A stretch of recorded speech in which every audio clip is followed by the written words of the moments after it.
नमस्कार, जय भीम, जोहार, सत श्री अकाल। जी हाँ दोस्तों, मैं आरडी भारती और आप देख रहे हैं बिहारी सुल्तान। उत्तर प्रदेश की राजनीति का तापमान काफी बढ़ता जा रहा है।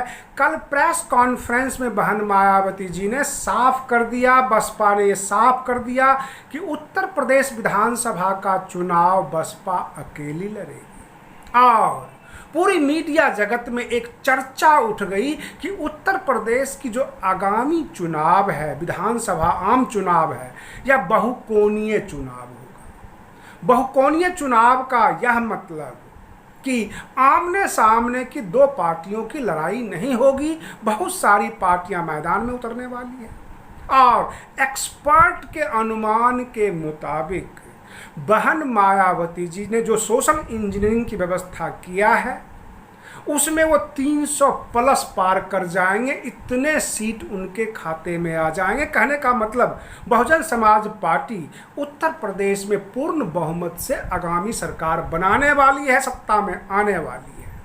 अब रही बात ये कि वह कौन सा सोशल इंजीनियरिंग है, वो क्या करने वाली है और उन्होंने क्यों कहा कि हम 403 पर अकेले लड़ेंगे सीट पर, हम किसी से गठबंधन नहीं करते। उसका मूल कारण क्या है? उत्तर प्रदेश की जनता किस बात से त्रस्त है और बहन मायावती जी ने ऐसा कौन सा नब्ज पकड़ लिया है और जिससे एक्सपर्ट भी बता रहे हैं कि आगामी लड़ाई काफ़ी रोमांचक होने वाली है और बहन मायावती जी की सत्ता में वापसी होगी। सबसे पहले मैं आपको बता दूं कि मीडिया की चालाकी जो बहुजन समाज पार्टी के शीर्ष नेता समझ नहीं पाते, बहन मायावती जी जब भी कभी प्रेस कॉन्फ्रेंस लेती हैं, जब भी कभी मीडिया से रूबरू होते हैं, तो एएनआई का जो गन माइक है उनके ठीक मुंह के नीचे लगाया जाता है ताकि उस वीडियो को कोई और इस्तेमाल ना कर सके। और एएनआई का जो है ब्रांड नेम नज़र आता है। कोई भी यूट्यूब चैनल अगर उस वीडियो को लेता है तो उसके ऊपर कॉपीराइट ठोक देंगे। और इस तरह से मीडिया ने एक बहुत बड़ी साजिश किया हुआ है कि बहन मायावती जी की जो बाइट है, जो वीडियो है, वह हम आम जनता को दिखाएंगे नहीं। अगर कोई बहुजन समाज का यूट्यूब चैनल उसको इस्तेमाल करके आम जनता को दिखाना चाहे तो हम दिखाने देंगे नहीं। और इस तरह से प्रेस कॉन्फ्रेंस को ऑर्गेनाइज किया जाता है। जो वहाँ पर उनके नेता हैं वह इस बात को समझ नहीं पा रहे हैं कि ये मीडिया किस तरह से चालाकी करती है। अगर गन माइक लगाना है बाइट के लिए तो कम से कम बहन जी का जो है स्पीच, उनके माउथ और गन माइक के बीच में डिस्टेंस होनी चाहिए। ये हमने कई बार इन बातों को उजागर किया है कि जो गोदी मीडिया है वो बहन मायावती जी को आम जनता के बीच उनकी स्पीच को आने नहीं देना चाहती और वो इस बात को समझ नहीं पा रही है। जितने भी गोदी मीडिया के गन माइक होते हैं उनके चारों तरफ केवल ऊपर का सिर दिखाई देता है और कोई भी आदमी उस वीडियो को कट पिट ना कर सके। अगर कोई एज इट इज लगा देगा तो उसके ऊपर कॉपीराइट ठोक देंगे वो। और इस तरह की बहुत बड़ी साजिश किया जाता है। बहुजन समाज को इस बात के लिए सोचना चाहिए। बहुजन समाज पार्टी के कार्यकर्ताओं, नेताओं को इस तरह की जो साजिश के बारे में सोचना होगा और देखना होगा कि जब बहन जी का स्पीच हो, जब वो कोई संदेश दे रहे हों तो बिल्कुल फ्री होना चाहिए, हर कोई उस वीडियो को ले सके। लेकिन ऐसा नहीं हो रहा है। अब रही बात ये कि कैसे वो 300 प्लस पार कर जाएंगे। बहुत सारी डिबेट हुई। यहाँ तक बीजेपी के जो राष्ट्रीय सचिव विनोद सोनकर जी ने तो यहाँ तक कह दिया कि वो दिन में सपने देख रही, मुंगेरी लाल के हसीन सपने। ओवैसी जी ने कह दिया कि हम 100 सीट पर लड़ रहे हैं, हमें किसी से कोई गठबंधन नहीं है। सबने अपने अपने ताने मारने शुरू कर दिए, सबको मिर्ची लग गई चारों तरफ से। अब वह सोशल इंजीनियरिंग क्या है वह भी मैं आपको बताने वाला हूं। लेकिन सबसे पहले मैं ये बता दूं कि ट्विटर पे, अन्य सोशल मीडिया पे जब जब हमने ये जिक्र किया कि बहन मायावती जी का जो है 300 पार होगा, बसपा का 300 पार होगा, तो लोग सवाल जवाब पे उतर जाते हैं और यह चाहते हैं कि वह कौन सा राज है, वह कौन सा तौर तरीका है, जरा ये तो बताएं कि 300 कैसे पार करेंगे। और अगर वह हम बता देते हैं तो बहुजन समाज के अंदर इतने मीर जाफर बैठ गए हैं कि उनको खुद को मजबूत नहीं करना है बल्कि बहुजन समाज को कमज़ोर करना है।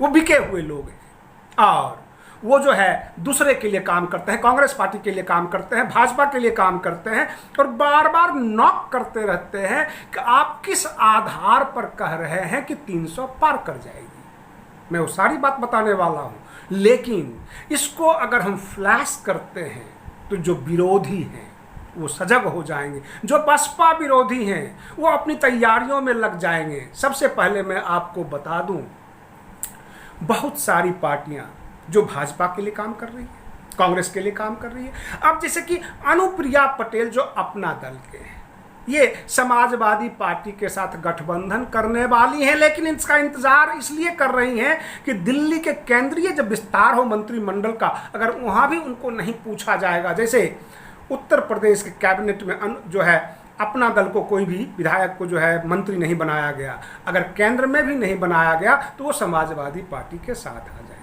भाजपा पहले ही कह चुकी है वो संजय निषाद को अपने साथ रखने वाले हैं।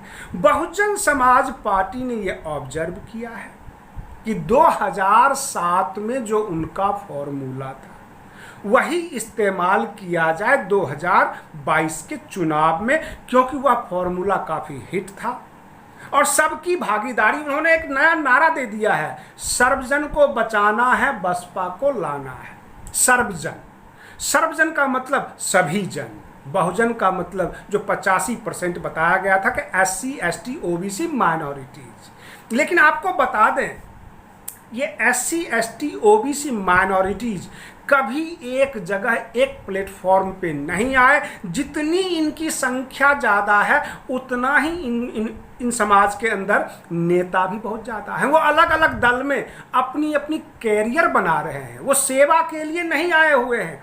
हर दल में वो चिपकते हैं और SC ST OBC के नाम पे अपनी कुर्सियां पक्की करते हैं और इस तरह से बहुजन समाज पीछे का पीछे रह जाता है। बहुजन समाज पार्टी बहुजन समाज के लिए काम करती है, परंतु सर्वजन का मुद्दा इसलिए उठाया गया ताकि जो इग्नोर्ड हैं, जो अपने आप को पिछले 5 साल में अकेला पाए, जैसे कि उत्तर प्रदेश के 2 करोड़ ब्राह्मण मतदाता अपने आप को अनाथ पाया इन पिछले 5 सालों में। गांव गांव से ब्राह्मण के जो भी अपराधी थे, दूसरे जाति के होते थे, उनको जेल में डाल दिया जाता था। ब्राह्मण से अगर निकलते थे उनको इनकाउंटर कर दिया जाता था। यहाँ तक कि ब्राह्मण समाज की महिलाओं को भी जेल में डाला गया। तो इस तरह से 2 करोड़ ब्राह्मण मतदाता अपने आप को आइसोलेटेड समझे, इस लोकतंत्र का हिस्सा नहीं मान रहे हैं, क्योंकि वो समझते हैं हम इग्नोर्ड हैं, हमारी कोई कदर नहीं है। उन 2 करोड़ ब्राह्मण मतदाताओं को बसपा साधने की तैयारी में है। ज़्यादा से ज़्यादा ब्राह्मण समाज के लोगों को टिकट देकर वहाँ से वोट बटोरने की तैयारी है। अब रही बात ये कि 2 समाज यानी मुस्लिम समाज, ब्राह्मण समाज, ये अपने आप को इग्नोर पाया भाजपा के शासन में, क्योंकि भाजपा के शासन में ठाकुरवाद का उदय हुआ और लोगों ने जगह जगह पे जो है आरोप भी लगाया। बहुकोणीय चुनाव इसलिए होगा, कांग्रेस अकेले लड़ने वाली है, बसपा अकेले लड़ने वाली है, भाजपा 1-2 छोटे दल का गठबंधन करेगी, सपा भी गठबंधन करेगी। उसके बाद भागीदारी मोर्चा होगा, लोकतांत्रिक मोर्चा होगा, किसान मोर्चा होगा, तीसरा मोर्चा होगा, आम आदमी पार्टी जुट गई है। कहने का मतलब यह कि बहुकोणीय चुनाव हो जाएगा और बसपा का शासन उत्तर प्रदेश की जनता ने देखा है। बसपा के शासन में SC ST OBC भी सुरक्षित थे और ब्राह्मण भी सुरक्षित थे।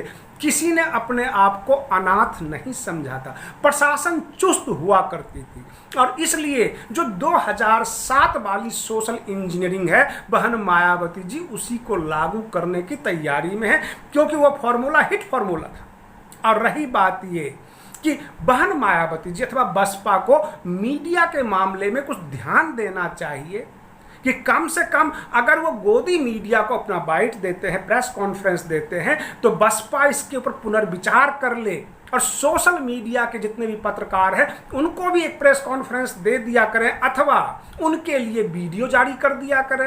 अगर वो ऐसा नहीं करते हैं तो जो सोशल मीडिया वाले हैं मजबूरी में इधर उधर की खबर लगाना शुरू कर देते हैं और फिर बुराइयां शुरू हो जाती है। और बहुजन समाज के अंदर नेताओं की कमी नहीं है, कोई न कोई किसी न किसी से चिपक जाता है। सोशल मीडिया के जो पत्रकार हैं काफ़ी गरीब होते हैं, उनकी कोई ज़्यादा कदर नहीं होती। जिस तरह समाज में SC ST OBC का हालत ख़राब है, लोग इग्नोर करते हैं, पीछे की कुर्सियों पर खड़े रहने के लिए मजबूर करते हैं, उसी तरह मीडिया जगत में भी सोशल मीडिया वालों को उतनी इज्जत नहीं दी जाती, उनको पीछे की लाइन में खड़ा किया जाता है। अगर बहन मायावती जी और बसपा भी सोशल मीडिया के साथ यही करती रहेगी तो बसपा में और बाकी पार्टी जो भाजपा और कांग्रेस में क्या फर्क रह जाएगा, ये मेरा मुख्य सवाल है आज आम जनता के सामने रखा है कि Bahujan Samaj party social media को थोड़ी तो इज्जत दे दे, ताकि 2022 में तमाम जो यूट्यूब चैनल हैं वो